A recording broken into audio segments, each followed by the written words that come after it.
বন্ধুরা, আপনারা সবাই কেমন আছেন? আশা করি সবাই ভালোই আছেন। এই যে আমি সিংহনেপাল বিক্রমপুর থেকে মার্কেটের কাজে বেরিয়ে এখন দুরাজপুর যাচ্ছি। এই যে দেখুন আমাদের কি সুন্দর পরিবেশ, গ্রামের পরিবেশ তো। এরপর একটা শাল জঙ্গল পেরাবো। আমাদের বাঁকুড়া জেলার শাল জঙ্গলটা সবচেয়ে সেরা জঙ্গল। বসন্তকালে কচি কচি পাতা হয়। একটা শাল জঙ্গল পেরাবো, কি সুন্দর পরিবেশ আপনারা দেখবেন। আর পুরুলিয়া দিকে গেলে শুধু পলাশ জঙ্গল দেখতে হবে, কিন্তু এবছর পলাশ ফুল আমাদের বাঁকুড়া জেলা তো ফুটেনি। একটু পরে দেখাচ্ছি। এটা বিক্রমপুর ডিএড কলেজটা। এই যে এটা হচ্ছে বিক্রমপুরের ডিএড কলেজ। এই যে পেরাচ্ছি, দেখুন কি সুন্দর নিরিবিলি পরিবেশ। ভাই মনে করবে বাঁকুড়া জেলা একটু মরুভূমি জায়গা, কিন্তু মরুভূমি নয়। এই যে দেখুন একটা শাল জঙ্গলকে চলে এসেছি। মানে আমাদের যে কোনো একটা মার্কেটকে গেলে একটু করে হলেও শাল জঙ্গল পাবোই। শাল জঙ্গলের মাঝে হয়ে এই যে এখানে একটা গাছ পড়েছে, শাল জঙ্গলের মাঝে হয়ে কিন্তু আমাদের রাস্তা।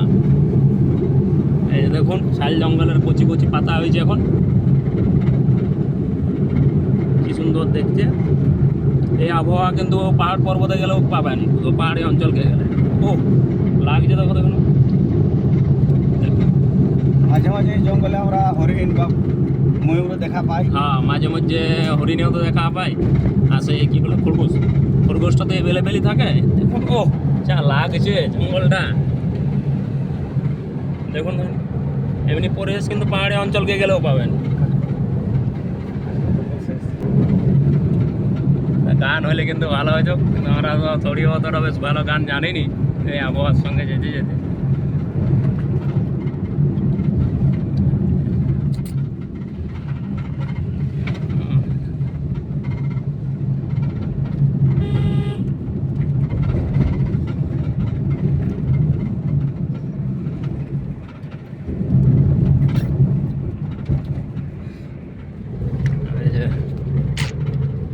ড্রাইভিং কোথায় যাচ্ছে গাড়িটা, 40-এর স্পিডে কিন্তু যাওয়া যাবে না। আমাদের রাস্তাটা এটা একটু সরু ছোট রাস্তা, গ্রামের রাস্তা তো।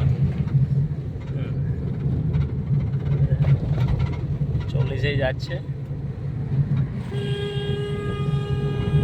গান চালাবো ভাবছি, কিন্তু গান চালানো যাচ্ছে না।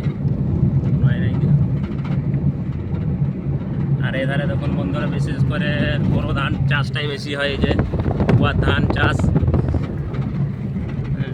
আর এই দিকটাতে আলু চাষও বেশ ভালোই হয়, কিন্তু আলুর যা দাম মনে হচ্ছে কেউ মাঠের থেকে কুড়ে নেই, ফেলেই রেখে দিয়েছে। ঠিক আছে বন্ধু, আপনারা সবাই ভালো থাকবেন আশা করি।